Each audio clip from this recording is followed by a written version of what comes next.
Benefits are basically like extra pay, extra compensation that are offered by your employer. Um, that's why they're called value-added options. They add value to the job, so for your pay. You don't get the actual cash, but you get the services that are being paid for. Those can be insurance, vacation time, holiday time, or holiday pay, um, retirement plans, stock ownership, things like that. There's different options. Not all employers offer benefits, and sometimes full-time employees will get benefits, but part-time employees won't, or you'll get reduced benefits if you're part-time. It depends on the employer. They're not required to offer them. Um, Insurance can be medical, dental, life, disability, accidental death insurance. There's all different kinds of insurance that the employer could offer. And if it's a benefit, then the employer pays a portion of that. So they may pay almost all of it, they might pay half of it. It just sort of depends on what they come up with and they decide amongst, corporate or, the bosses. Paid vacation time is time that you earn that you can take time off work, but you still get your regular pay. If you normally work, let's say you work 10 hours of overtime every week, so you work 50 hours a week, you'll only get paid for regular pay, so you only get paid 40 hours if you get vacation time. They don't pay vacation overtime. And then if you're salaried, you just keep getting regular pay no matter what that is. Paid holiday time can come in two forms. Either you get, let's say you're salaried and Christmas falls on a normal work day like a Tuesday, but they're closed, you get paid anyway. Or if you work someplace that's open on a holiday, some places you work and they pay you a higher rate, so you might get paid time and a half or double time for working on a holiday. So it can be two ways. You get paid and you don't have to work, or you get paid more if you do work. Retirement plans, the company contributes. If it's a benefit, the company is contributing to your retirement. That can be a 401k plan, that could be an IRA. There's a bunch of different retirement options. Pensions are kind of like they're going away, but they're sort of like the dream retirement plan as a pension. And we'll talk about those a little bit more. Some companies offer stock ownership plans, which after so long that you work there, you earn shares of their stock. So those are kind of nice. Or you can buy the shares of stock at a really reduced price. So that's just some of the benefits. Okay, so child care leave is like maternity leave.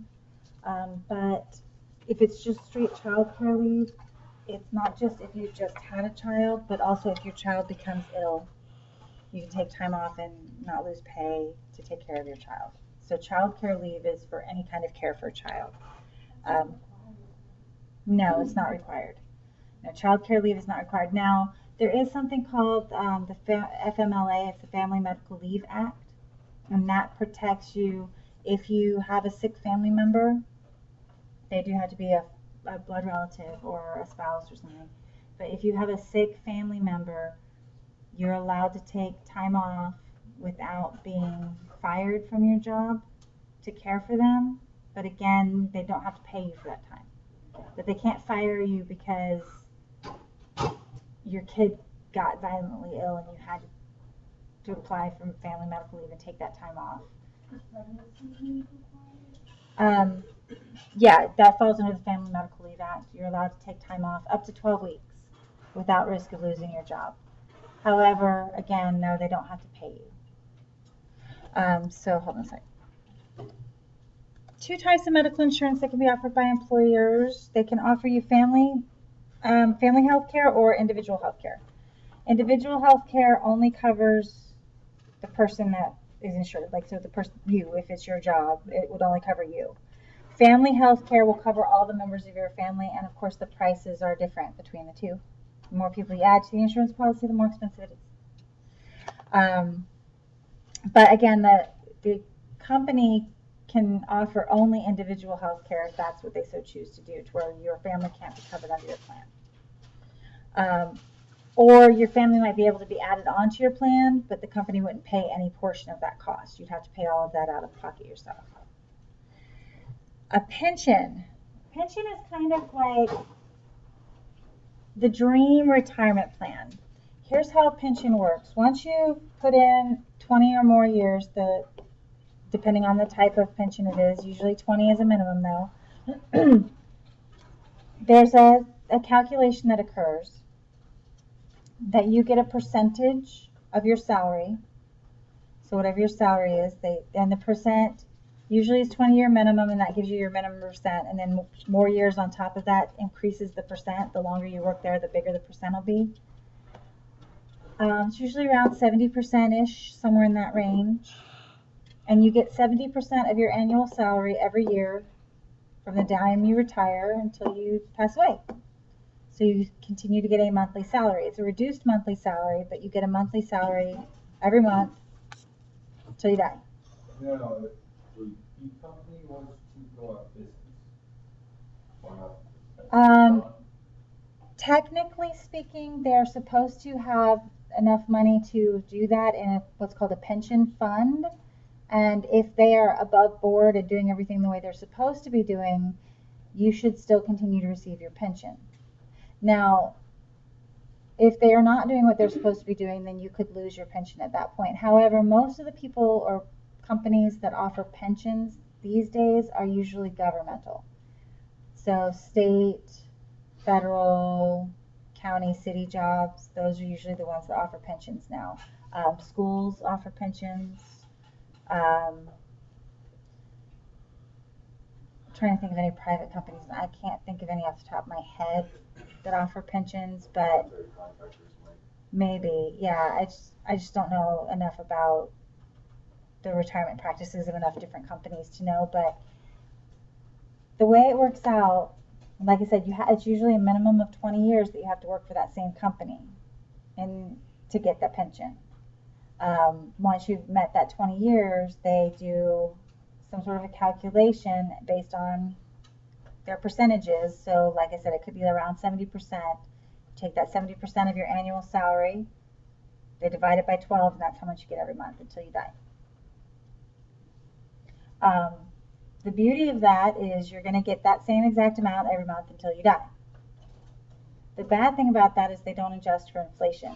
So if you retire at 65 and you live to 90, that's 25 years on the same monthly salary.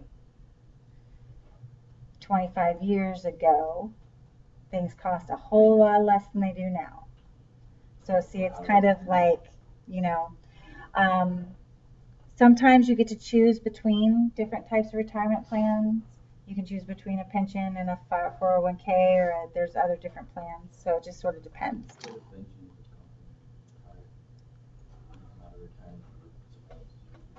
You keep your pension as long as you work for. Yes, there's like I think there's limits to how many hours you can work. Yeah. Unemployment insurance is both kind of federal and state. It's a federal program, but states run it, if that makes sense. Basically, what unemployment insurance does is it protects you financially if you should lose the job, but it wasn't your fault. So, layoffs, you know, when the company's laying off people because they can't afford to have you, if the company goes under,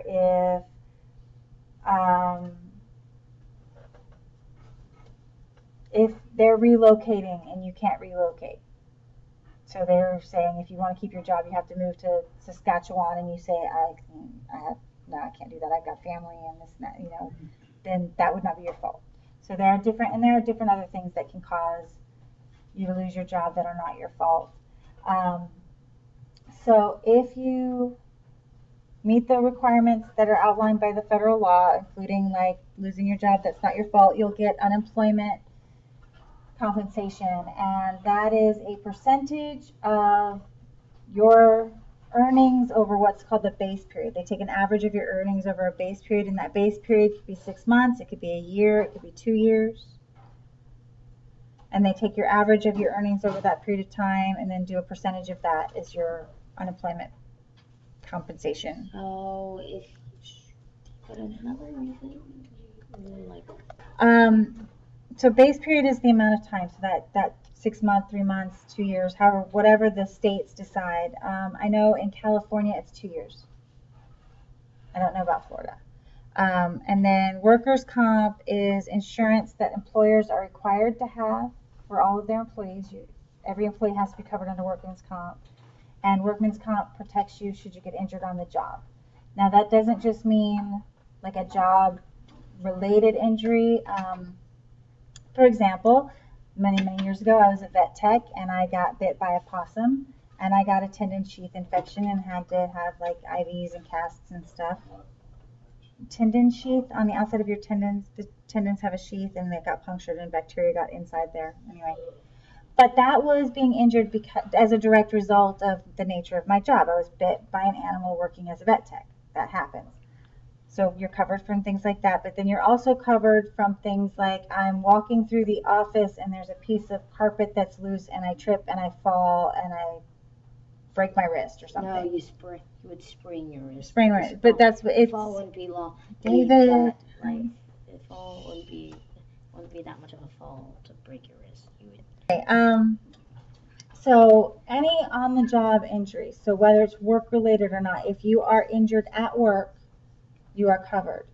Additionally, if you are doing something for work, but you're not actually at the work site, let's say you are sent out to pick up supplies from Office Depot or something. It has to be work related, and then you're injured, you would also still be covered.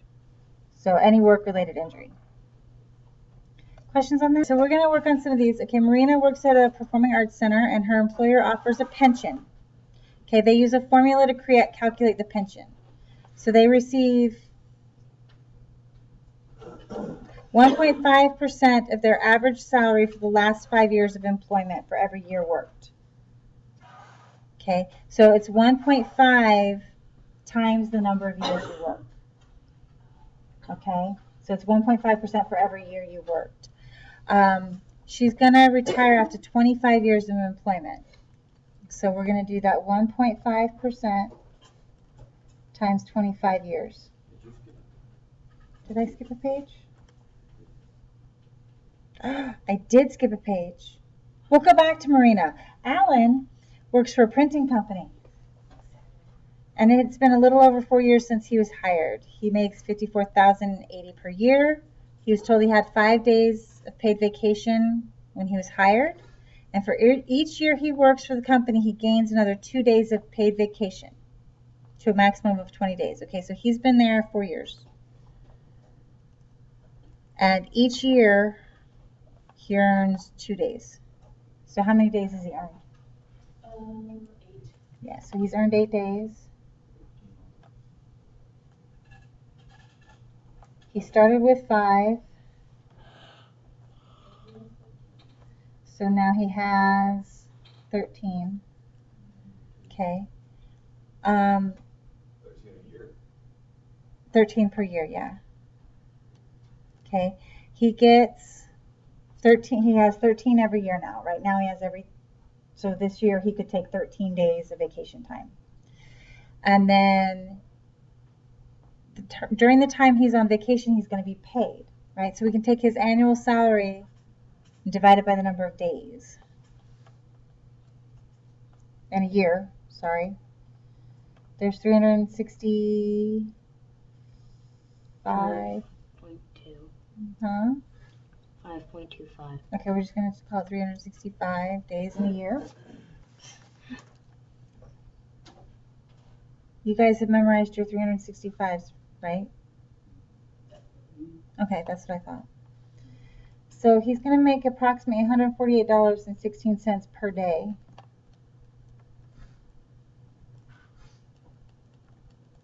And he's going to take 13 days of vacation.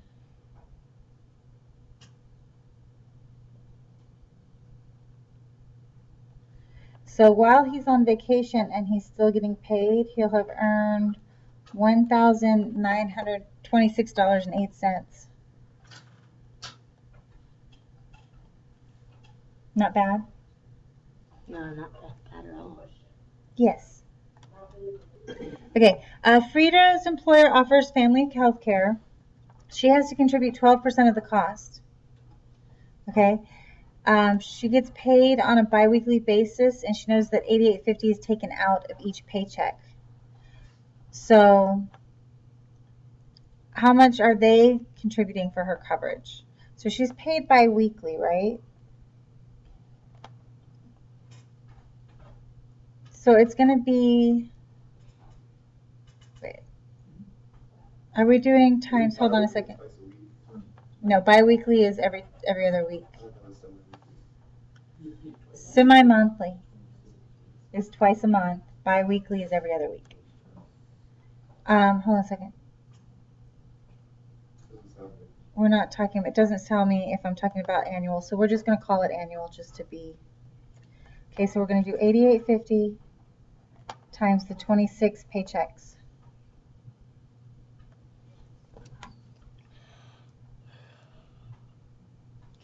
So she's paying, is Frida's pay.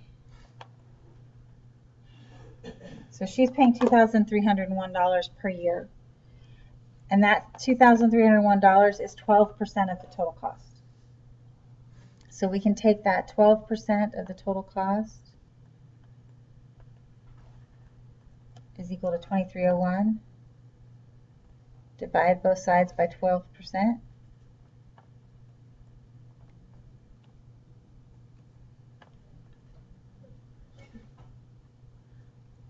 And her employer, or sorry, her total health plan, that's the total.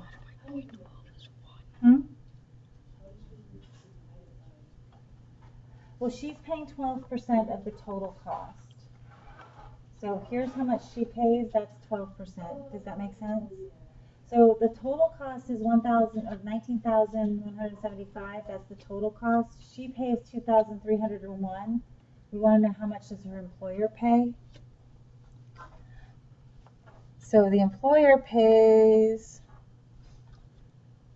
that total cost minus what Frida pays.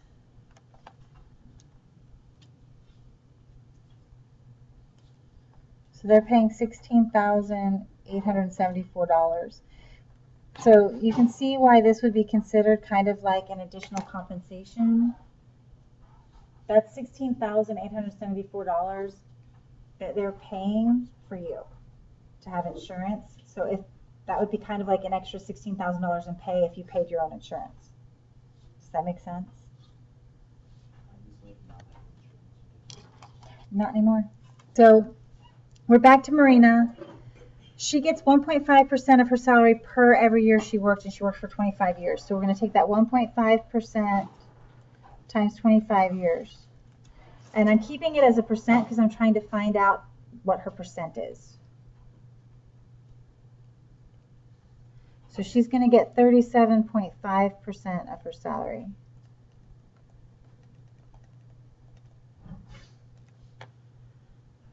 Okay. And then it's going to be the average salary for the last 5 years of employment. Okay, so what we're going to do is we're going to add up all of her 5 years, the last 5 years, and then take the average of them. So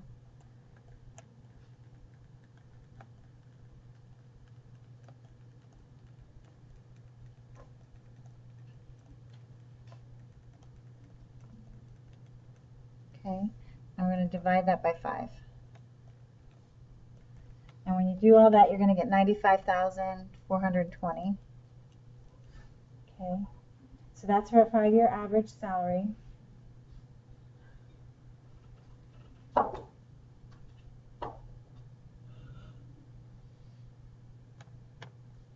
Yeah, let me do this another way. Hold on, let me see if this works out still. Hold on. You guys laughing? All right, so we've got her her average salary is 95,420. Her pension is going to give her 37.5%. So I'm going to multiply those together.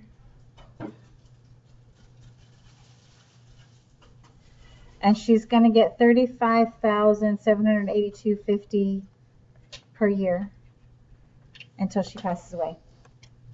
All right, so in Reese's state, unemployment compensation is 60% of the 26 average for the 2 highest salaried quarters. And you go, huh?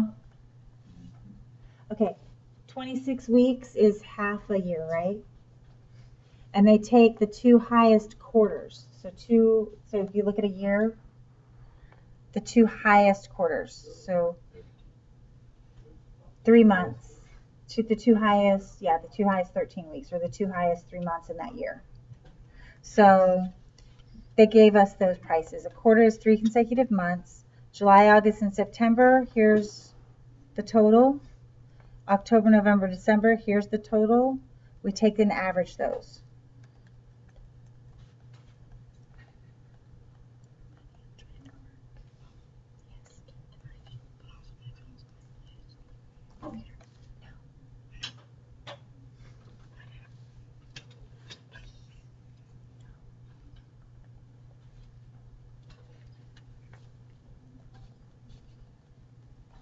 Okay, so to average it, we divide it by 2, and we get 9,412 is the average.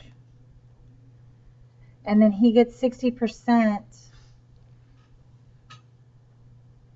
of the 26-week average. So we're going to take that and we're going to multiply that by 0.6.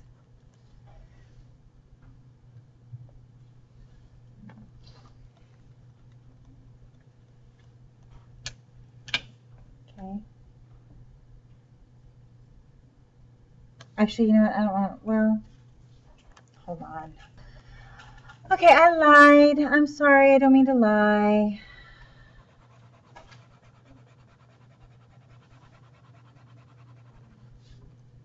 You messed me up. I messed you up. 26-week average divided by 26. What did I do? Shh. No, seriously though, what did I do? Yeah. Yeah, it's the 26-week average. 26-week average. So 724 per week. That's his average salary for those 26 weeks. And then we're going to take that 724 per week and multiply that by 60%. And that'll give us the unemployment pay.